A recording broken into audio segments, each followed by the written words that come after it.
Jamaa alipata chumba, yani kodi, umeme, maji ni 20,000 tu kwa mwezi, afu chumba kipo town kinoma. Mwamba akasema hapa nitastay mpaka wahame wenye nyumba baba. Ila alivyofika floor ya 4 hivi kuna kaupepo fulani hivi kalivuma mpaka kama ameshtuka, unaambia. Sasa anashangaa kwamba madirisha yamefungwa na ni mchana, upepo umetoka wapi? Corridor ilikuwa nyeupe, yani hamna ndoo wala dekio kudadadadi. Ndo akawa ameshtuka kwamba mbona kama nipo peke yangu, yani kwa floor ya 4 alikuwa mpangaji yeye peke yake. Na chumba chake kilikuwa kipo mwishoni kabisa mwa corridor ya floor ya 4. Sasa ile ameingia ndani anatoa mazaga hivi, si ndo anahamia bana, kuna mtu akawa amegonga mlango pa. Jamaa akawa anashangaa sana kwamba nani huyo, mimi nimehamia saa hizi na sijamwambia mtu kwamba ninahamia na hamna mtu yoyote aliyeniona. Who is this guy?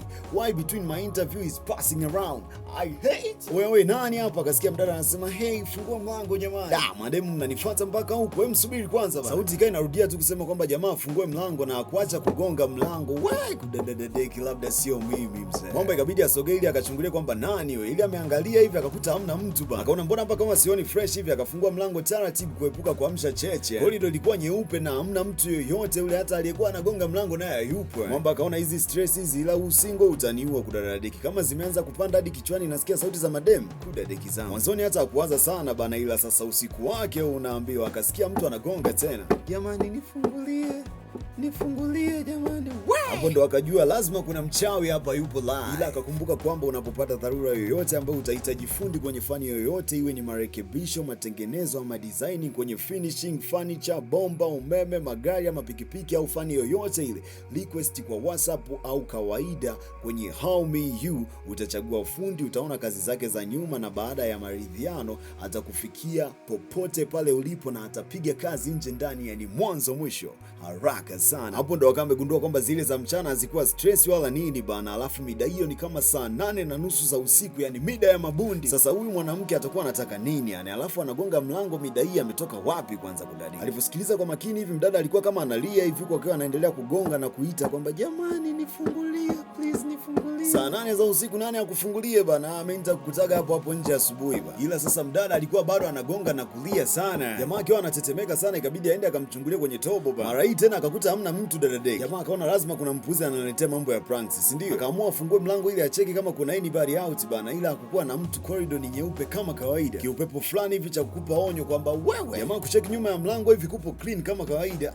Jamaa akashusha pumzi bana, ila akawa na hofu sana kwamba lazima kuna mazaga yapo serious sana ile eneo. Asubuhi akawa amemfuata mwenye nyumba na kumpangilia kila kitu bana. Mwenye nyumba hakumficha chochote mshikaji, akawa amemwambia mshikaji kwamba kuna kapo ama wapenzi waliokuwa wanaishi kwenye chumba chako kabla yako, sawa? Mdada alimchiti mshikaji, zeni jamaa akawa amegundua bana. Sasa kuna manjegeka fulani alitokea, yule mdada akawa amekufa kwa stress baada ya kuachwa na mshikaji. Kwa kila siku yule mdada huwa anakuja kugonga kwenye kile chumba ili amuombe mshikaji msamaha bana. Jamaa ndo akawa amegundua kwamba live hiyo kitu ni serious. Jamaa akasema mzee, basi naomba unisaidie kuniambilia kwa mpenzi wake alishahama muda mrefu sana.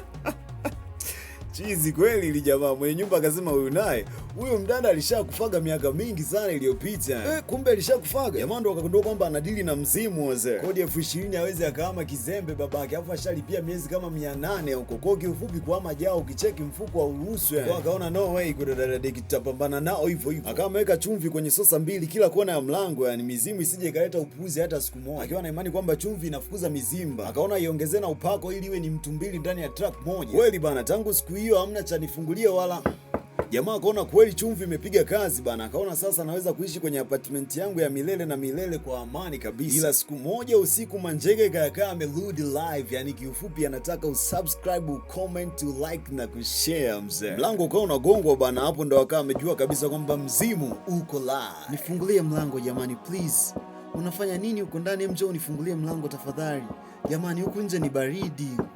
Jamaa akaona huu mzimu umeanza madharau kwa sababu chumvi ilikuwa ipo pale pale mlangoni. Sasa unakujeje mlangoni? Yani kiufupi unaleta madharau, bunduki ipo kichwani. Ila alivyoicheki hivi ile chumvi akakuta imebadilika na kuwa nyeusi kabisa. Yani aliweka sodium chloride, ila utazani aliweka lithium nitrate na imereact na sodium sulfide babake. Yani mchongo ni pure black. Jamaa ndo akagundua kwamba huu mzimu sio wa kawaida, kiasi kwamba mpaka chumvi yenyewe imebadilika imekuwa ilikuwa nyeusi. Jamaa kana anaogopa hata kujikuna, yani kifupi asitikisike. Ghafla mdau huo vile visosa vikapasuka vyenyewe yani. Hapo ndo akagundua kwamba hamna ulinzi hapa na nikileta ujinga na potea mtu. Ghafla nje kukaa kumetulia kimya yani. Jamaa kana anawaza kwamba ameshaondoka ni. Akaona ngoja aende akamchungulie kwanza. Ila ni kuna giza kinoma yani. Bana chuma lipo ndani ya nyumba. Jamaa kama ameshtuka maana kwamba what is this? What is what? Akasema leo nimeisha. Zimu likauliza kwa nini? Kwa nini ulikuwa ufungui mlango? Hapo mshikaji amechanganyikiwa ni aje. Akasema leo hatoki mtu humu ndani. Akaanza kumsogelea bana. Jamaa miguu ikafa ganzi bana, maana hili ni balaa. Akasema usinisogelee mimi, kuna nikiza gambali na mimi. Ila mzima usikilizi mtu mda huo, unataka makwe. Gambali na mimi bana, usinisogelee nimesema. Kwa nini nisogee? Toka hapa. Simu ili hapa babake Aisha bin Maimuna Salim Katesh. Kwa nini ulikuwa ufungui mlango? Jamaa akasema kama ndo nakufa ngoja nipige toba kwanza. Simu kapiga magoti bana. Leo kazi ipo. Nilivyosubaa hapo ningeugonga hata kibao kwa dadadadeki. Mzimu ukasema unataka tu kuomba msamaha bana. Jamaa akasema niache mimi. Baada ya usiku kutishiwa nusu kufa, akawa ameona anunue maua na kwenda kutoa heshima zake za mwisho sehemu ya mazishi ya binti bana. Akasema kwamba mtu unayemtafutaga hayupoki tena kwenye ile nyumba mzee. Akamtakia na RIP kwamba apumzike kwa amani, na akasema hata boyfriend wako amekusamehe kabisa kuanzia sasa, sawa? Akasema lakini natumaini kwenye maisha yajayo huko mtakapokutana usije ukaleta tena habari za kumchiti tena mwenzio, sawa? Maana mimi hela ya kwanza kuwapa mawinga tena nitafute chumba kama hichi, kodi ya 20,000, maji umeme humo ndani. Kipo kudadeki bana. Kwa hiyo info imekaa kama hivyo. Ghafla tangu ile siku yule mdada hajawahi kuonekana tena. Jamaa kahisi kwamba ameshamaliza kipengele bana. Sasa kuna siku alichelewa kazini bana. Sasa wakati anawahi kazini, ghafla fuso likataka limpitie bana, ila alipona. Driver kama ameshuka kwenye chuma mbio. Sasa huko akiwa anaendelea kuuliza kijana shida nini? Kwa nini hapo makini barabarani na unajua kabisa unavuka barabara na mimi nipo na fuso tani 800? Jamaa kama ameomba sorry pale kwamba samahani mzee, lakini wakati akawa anakumbuka muda ule wakati anataka kugonga na ile gari ni kama alivutwa hivi. Cheki mkono huo babake. Kiufupi ule mzimu bado uko la. Bwana yega umeme.